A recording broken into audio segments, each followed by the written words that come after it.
Horror कहानियां आधी रात का समय था।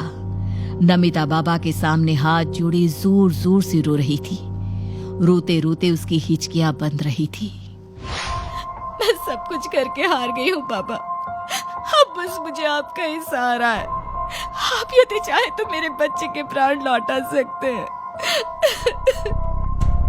देखो पुत्री, भाग्य के लेखे को मिटाने का साहस मत करो।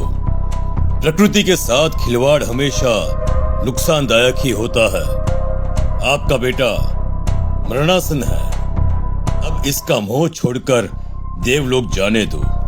ऐसा मत कहिए बाबा, मैं आपकी चौखट पर सर पटक पटक कर ही अपनी जान दे दूंगी। मेरे पुत्र से पहले ईश्वर को मेरे प्राण लेने होंगे। हमने कहा ना, उस ऊपर वाले की मर्जी से ही सब होता है, यही नियति है। नहीं नहीं, मेरे पुत्र पर काला जादू किया है मेरी देवरानी ने। किसी के किए हुए जादू को मैं अपना भाग्य नहीं मान सकती। आप तो तंत्र मंत्र की ज्ञाता है, आप चाहे तो मुर्दे को भी खड़ा कर दे। आप मेरे बच्चे पर हुए काले जादू को काट दीजिए बाबा। बहुत हठी हो तुम, किंतु ध्यान रहे, जिस विद्या का काट करवाने की तुम बात कर रही हो, उसके लिए तुम्हें देवघाट जाना होगा। देवघाट जा सकोगी? देवघाट का नाम सुनकर उस महिला का चेहरा डर से पीला पड़ने लगा था। क्या हुआ, हिम्मत जवाब दे गई? डर तो लग रहा है पापा, लेकिन मैं सब करूंगी। अपने बच्चे का जीवन बचाने के लिए मैं वहां जाने को भी तैयार हूँ। देवघाट सुंदरपुर के घने जंगलों के बीच बहने वाली नदी के किनारे बना घाट था। आम आदमी की पहुंच से तो वो सदा ही दूर था, लेकिन मंत्र तंत्र और अघोर पंथियों के लिए वो हमेशा से ही एक मुख्य स्थान रहा। कहते हैं कि पूर्व में सैकड़ों अघोरी और तांत्रिकों ने अपनी साधना इसी घाट पर रहकर पूरी की है, किंतु अचानक ही अघोरियों ने भी उस स्थान को छोड़ दिया। बाबा के मुंह से देवघाट का नाम सुनकर नमिता डर तो बहुत गई थी, किंतु अपने बेटे की जान बचाने के लिए वो देवघाट जाने को राजी हो जाती है। रात की तकरीबन 12 बजे नमिता बाबा के बताए अनुसार देवघाट की ओर बढ़ रही थी। तभी उसे सामने एक पेड़ के ऊपर से 2 लाल चमकती आंखें दिखाई देती हैं। उन आंखों को देखकर डर से नमिता के माथे पर पसीना आ गया था। पापा ने कहा है कि मुझे आज पूरी रात श्मशान में बैठकर काले जादू का उतारा करना है, इसलिए मुझे डरे बिना बस आगे बढ़ते जाना है। उन भयानक आंखों की ओर देखे बिना ही नमिता तेज कदमों से जंगल की ओर आगे बढ़ने लगी। कुछ दूर चलने के बाद लगता है यही वो स्थान है जहां बाबा ने मुझे उतारा करने के लिए कहा था। तंत्र का सामान जमीन पर फैलाने के बाद वो काले तिल, सिंदूर और शमशान की राख से जमीन पर आकृति बनाकर मंत्र पढ़ने लगती है। मुझे ऐसा क्यों लग रहा है जैसे सुनसान जगह पर मेरे अलावा भी कोई है, जैसे वो डरावनी आंखें अभी भी मुझे ही घूर रही है। क्या कोई छिपकर मुझ पर नजर रख रहा है?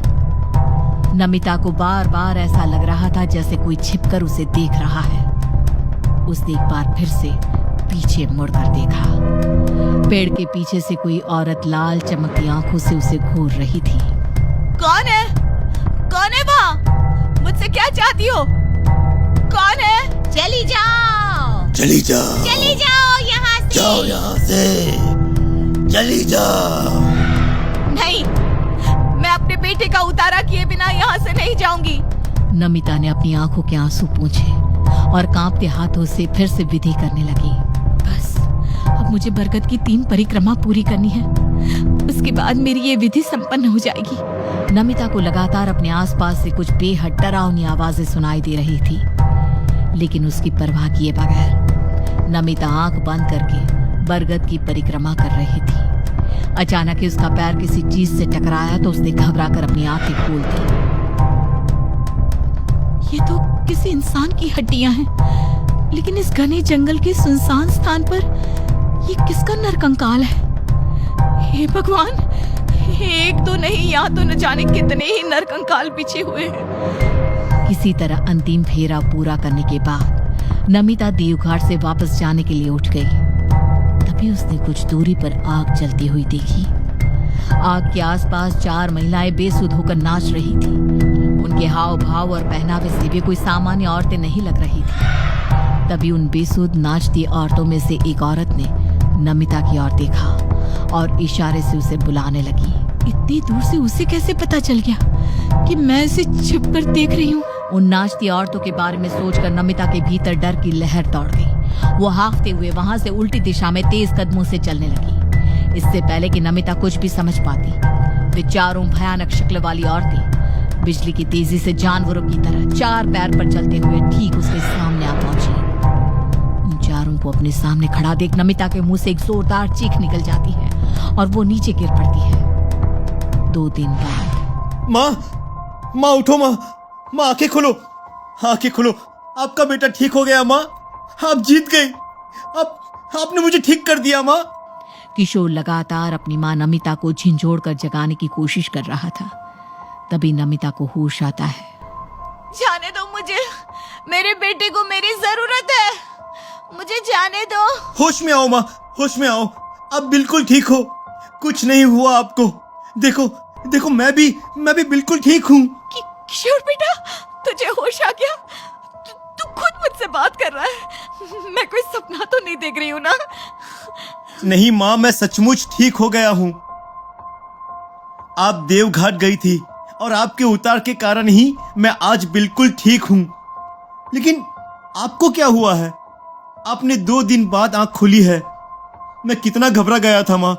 बेहोशी में आप बार बार न जाने क्या क्या बड़बड़ा रही थी माँ। किशोर की बात सुनकर नमिता को 2 दिन पहले हुई घटना याद आ जाती है। लेकिन मैं तो देवघाट में ही बेहोश हो गई थी, मैं घर कैसे पहुंची? माँ, जब आप सुबह तक घर नहीं पहुंची तो पड़ोस के बीनू काका आपको ढूंढने के लिए देवघाट गए और वहां उन्होंने आपको बेहोशी की हालत में पड़ा हुआ पाया, तो किसी तरह उठाकर घर तक ले आए वो। अगले दिन रात के तकरीबन 11 बजे थे। किशोर नमिता के कमरे में आता है तो देखता है कि नमिता अपने बिस्तर पर नहीं है। नमिता को गायब देखकर किशोर घबरा जाता है। माँ न जाने कहाँ गायब हो गई है। मैं बाहर जाकर देखता हूँ, शायद बाहर टहलने गई होगी। किशोर माँ पुकारता हुआ घर से बाहर निकलकर देखता है तो गली के दूसरे छोर पर उसे नमिता खंबे से उल्टा लटकी हुई दिखाई देती है। नमिता को ऐसी हालत में देखकर किशोर के मुंह से चीख निकल जाती है। कुछ ही देर में नमिता बेहोश होकर नीचे गिर पड़ती है। ये माँ को क्या हो गया है?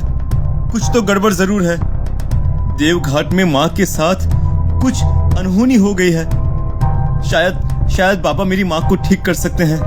किशोर दौड़ता हुआ बाबा के आश्रम में पहुंचता है और अपनी माँ के साथ हुई सारी घटनाएं बाबा को बता देता है। तुम्हारी माँ के साथ जो कुछ भी घट रहा है, मुझे उसमें कोई भी आश्चर्य नहीं है, क्योंकि तुम्हारी माँ नमिता पहले ही जानती थी कि देवघाट जाने वाला कभी भी वहां से लौट कर नहीं आता। फिर भी तुम्हारी माँ तुम्हारी जान बचाने के लिए उस खतरनाक स्थान पर जाने को तैयार हो गई। देवघाट में 1-2 नहीं, असंख्य आत्माएं भटक रही हैं। जब उन्हें कोई इंसान इस जंगल में आता हुआ दिखाई देता है तो अपने शिकार को देखकर ये खुशी से नाचने लगते हैं। तुम्हारी माँ के शरीर पर उन आत्माओं ने कब्जा कर लिया है। हम चाहे जितना भी प्रयत्न कर लें, अब तुम्हारी माँ के लिए हम कुछ नहीं कर सकते। बाबा के मुंह से सारी बातें जानने के बाद किशोर फूट कर रोने लगता है। नहीं, मैं अपनी माँ की देखभाल करूंगा। मैं अपनी माँ को कुछ नहीं होने दूंगा बाबा, कुछ नहीं। बाबा आप कुछ तो कीजिए ना बाबा। बाबा से सच्चाई जानने के बाद भी किशोर अपनी माँ के पास जाता है और उसके साथ रहने लगता है। दिन के समय तो नमिता सामान्य रहती, लेकिन रात को वो अक्सर अपने कमरे से गायब हो जाती। कुछ दिन बाद माँ आज फिर से गायब हो गई है। क्या करूं, कुछ समझ में नहीं आता। मैंने सभी जगह तलाश किया, लेकिन माँ कहीं दिखाई नहीं दे रही है। कुछ देर तक माँ को ढूंढने के बाद किशोर वापस अपने घर आ जाता है। अगले दिन सुबह माँ नमिता वापस अपने बिस्तर पर थी और पूरे गांव में एक महिला के गायब हो जाने की चर्चा सुनाई दे रही थी। किशोर जानता था कि उसकी माँ का इन घटनाओं से संबंध है, फिर भी माँ के मुंह में वो चुप ही रहता है।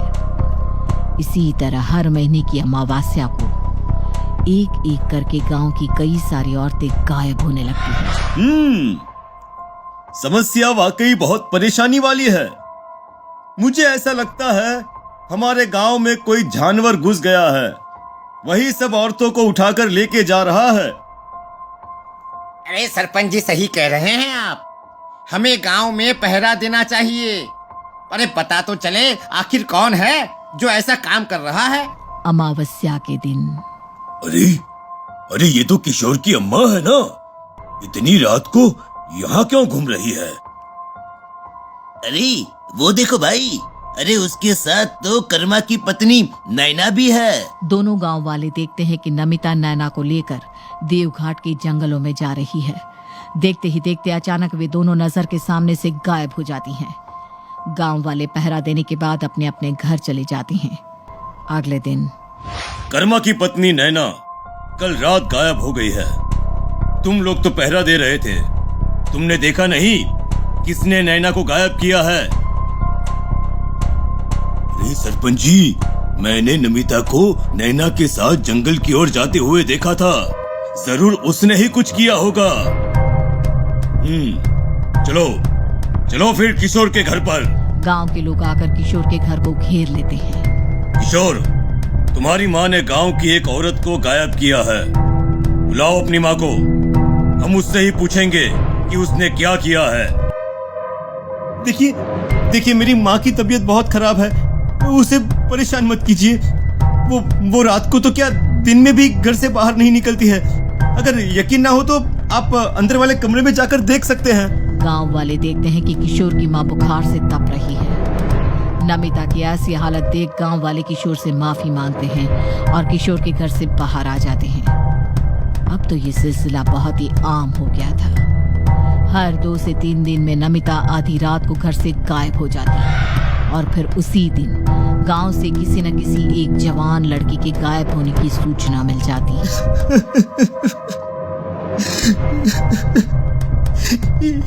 ये सब ऐसे रुकने वाला नहीं है, मुझे बाबा के पास जाना ही होगा। बाबा ये मेरी माँ को क्या हो गया है? मेरी माँ ऐसी नहीं हो सकती, वो तो कभी भी किसी को तकलीफ भी नहीं पहुंचा सकती। और अब हर दूसरे दिन मेरी माँ एक राक्षस की तरह इंसानों का शिकार कर रही है। भगवान के लिए मेरी माँ को ठीक कर दीजिए बाबा। किशोर, मैंने तुमसे पहले ही बताया था कि देवघाट के बाहर आते समय इंसान का बस शरीर ही बाहर आता है और उस शरीर पर भी शैतानी शक्तियां कब्जा कर लेती हैं। तुम्हारी माँ के शरीर में अब शैतानी शक्तियों का बसेरा हो चुका है। बेहतर यही होगा कि तुम अपनी माँ के शरीर का मोह छोड़कर उसका अंत कर दो। बाबा लेकिन मैं अपनी माँ को कैसे मार सकता हूँ? मैंने कहा ना, वो तुम्हारी माँ नहीं है और अगर तुमने ऐसा नहीं किया तो हर रात को वो ऐसे ही किसी न किसी की जान लेती रहेगी, किसी न किसी को मारती रहेगी। अब फैसला तुम्हें करना है। कुछ देर बाद किशोर अपने घर पहुंचता है तो देखता है कि नमिता उसकी पालतू बिल्ली को नोच कर खा रही थी। बाबा ठीक कहते हैं, जानवर का कच्चा मांस खाने वाली मेरी माँ नहीं हो सकती है। ऐसा सोचकर किशोर बाबा का दिया हुआ त्रिशूल उठाकर नमिता की पीठ पर वार कर देता है। त्रिशूल गर्दन में लगते ही नमिता चीखते हुए जमीन पर गिर पड़ती है।